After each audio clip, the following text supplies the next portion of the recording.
What's going on, people? I'm Brendan Glasheen alongside DraftKings contributor Julian Edlow. Good to see you. And we're getting you ready for College Football Saturday, presented by Wrangler. Jules, 9 games to choose from here, and it truly doesn't get better than this one. Number 1 LSU against number 2 Alabama, Saturday afternoon in Tuscaloosa. It's the first time since 2011 we get number 1 against number 2 in the regular season.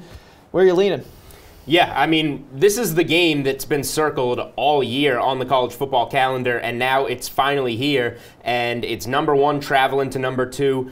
But I've got to lean with number 2 here, Alabama at home. As long as Tua Tagovailoa's ankle is in good enough shape to get 80-90% of the player, the Heisman Trophy type of quarterback that we thought we would see, I think that we're going to see enough out of this Alabama offense. This is a different LSU team. They play more on offense. They're going to maybe struggle a little bit against this Alabama defense, whereas the LSU defense isn't quite as good as we've seen in past years. We've seen teams get to them. I think Alabama's offense gets to them here.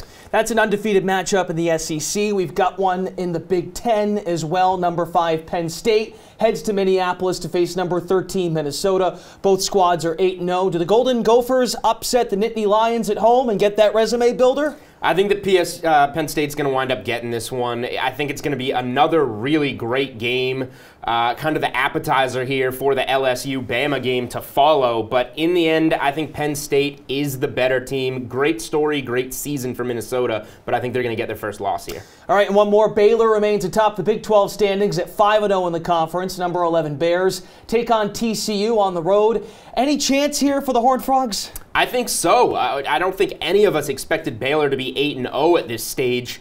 TCU sitting at 4-4, but they're 3-1 at home. They have a huge win by 10 points over Texas at home.